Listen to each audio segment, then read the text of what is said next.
believe in God our Father.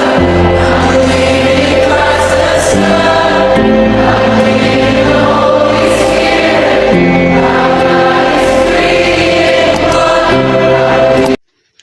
Alright, y'all, this is part 2 because somebody came to the door, so I had to stop the video, but I'm gonna go ahead and do a part 2 right here at this point. Where was we at? Okay, so then he had let us in our house, and he was like, hold on, he need to go call his wife, because he said she had just left, and like thinking back on it, I did see a car leaving when we was running up the hill. Somebody was like going down the hill.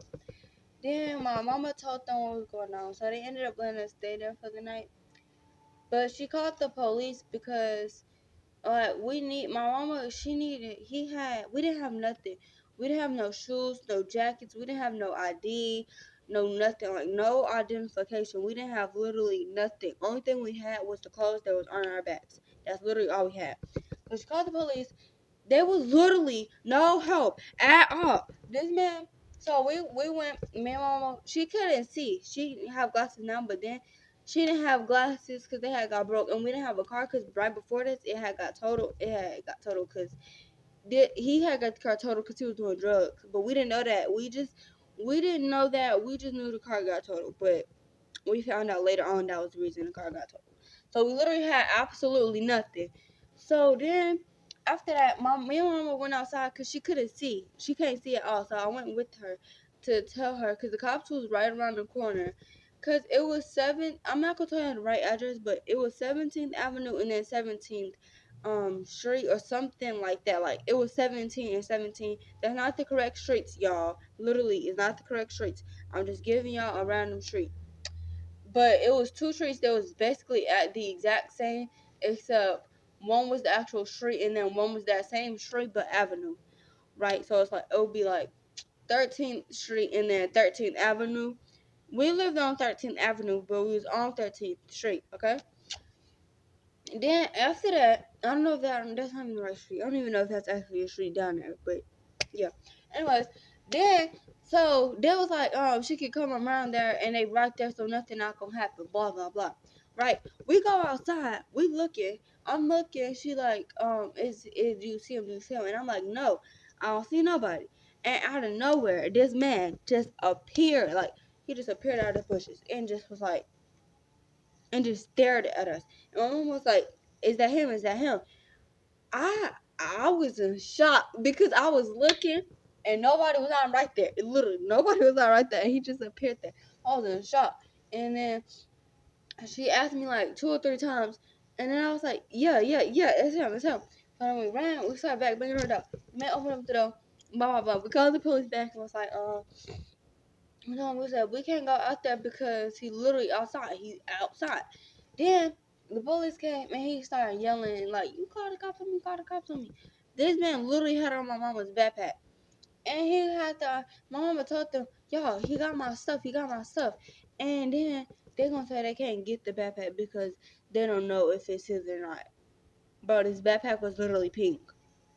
Mama said, "Well, can you search the bag because it had her ID and stuff in it? If they would have searched that bag, they would easily knew it was her bag.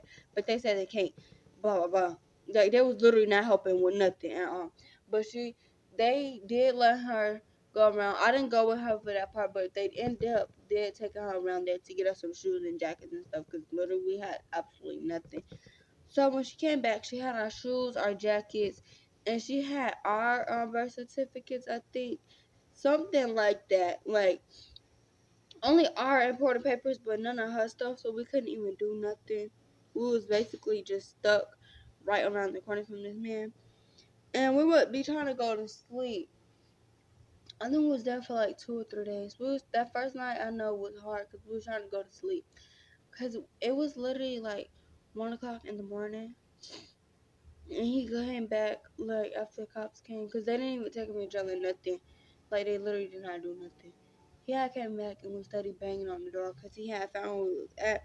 Whenever we was outside and trying to go, he saw where we was at, and then like he started banging on the door and just banging on the door. And then my mama, like the next morning after that, cause we was not answering the door, we just like the man had went outside with a gun or whatever and told him like to leave his property and some more stuff happened, but I can't remember all of it. But I remember the next morning, my mama was calling out to all the shelters, trying to get us in a shelter.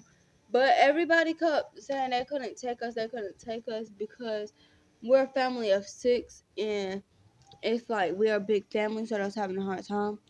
And eventually, so she got on the phone with somebody. We call her Rainbow Hair because when we made it to the shelter, eventually, she had rainbow hair. But I'll forever be thankful for those people. But anyways, let me finish the story. So then after that, she called them, and then she was telling them. Somebody asked, they said no, and asked her if she had faith or something like that. My mama said yeah, she had faith in God, and she said okay, then give her a minute.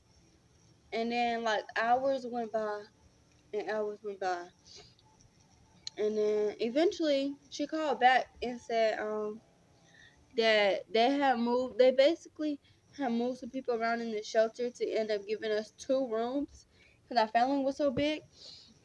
So they moved some people around in the shelter, and then they bought us some bus tickets and told us the only thing we had to do was find a way to get to the bus station. So then the same people that helped us had got us some covers, some snacks, um and some pillows and stuff like that that we could use, and they drove us to the bus station. And then when we was going there, we hopped in the car. Since he had all my mama's information and everything, he even had her phone. The only phone we did have was literally my phone. That was the only phone we had because she was able to get my phone and my charger because I told her where it was when she was leaving. So that's literally basically. No, wait, did she have? Yeah, no, that's all. That's the only phone she had because she had to use the man phone. That's all she had was my phone. Um, then after that, literally, we was going and we saw him. We saw him. We saw my mom's ex husband going the same way because he had her phone. So they had to send the tickets like in her email or whatever. So he saw it, and then he was coming. He was coming where we was at. He was trying to go to the bus station. So then the lady who had drove us, the wife, no, it wasn't the wife. It was the wife's sister who had drove us there. Had went in and warned the officer on the inside what was happening. And we was inside. She had locked us in or whatever. But it after that same night, it was like a ball going on. It was like a ball. So we was all like every tall man we saw, it was just like it was scary, and we just was, is that him, is that him? The bus really only took like 20 minutes to get there, but to us in that moment it felt like it took hours because we had been through a lot. Like at this point it was like we had been 3 days straight without sleeping because we would try to sleep, but my mama's ex-husband would come and bang on the door or do something that would spook us, and we would not be able to sleep because that was like. And then when we finally made it, it was like around like 1 something in the morning. So when we made it in the shelter, we literally just passed out asleep.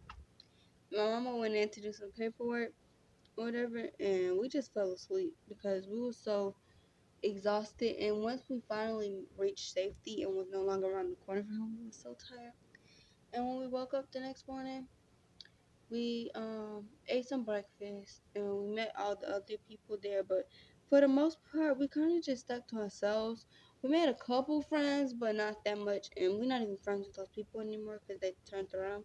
They changed on us. But yeah, and we lived in a shelter for a couple months. Literally, it felt like forever. And then they ended up helping us find a house. Then after that, we ended up moving out the house, moving into a hotel, moving from that hotel to moving with some more people, then from moving to them to moving into this big old house that we in now.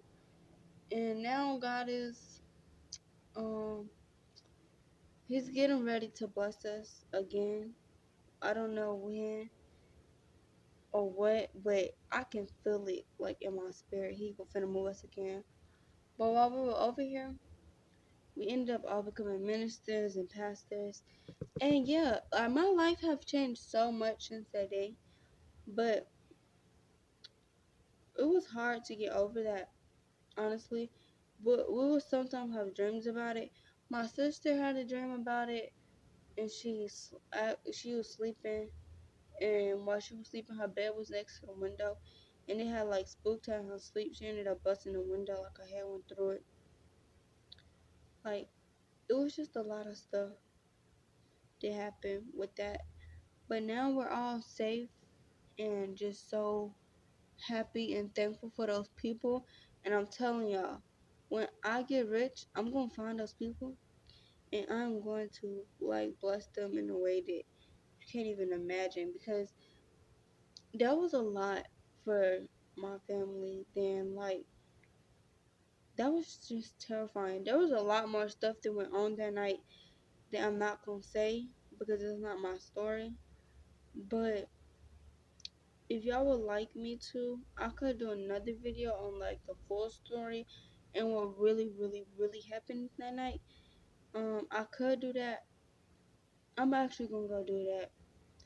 But yeah, I'm gonna go do that. But this right here is just my story. So yeah, thank y'all for watching, and I'll see y'all in the next video, because now that I told y'all my point of view, I'm gonna go back through this whole story and tell y'all every single thing that happened that night, so y'all can understand why it was so traumatic. But that's just my part.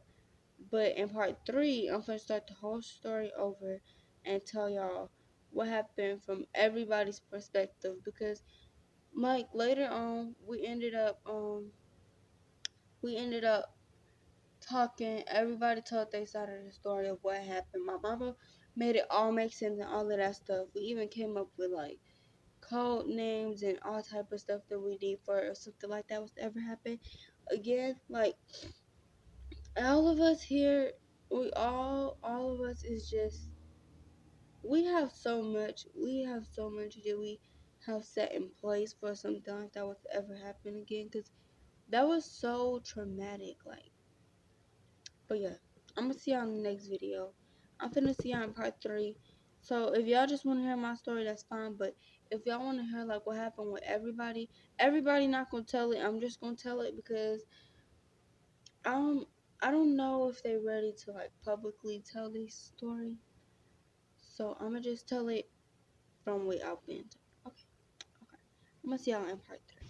Thank you for watching, and don't forget to like and subscribe to the channel.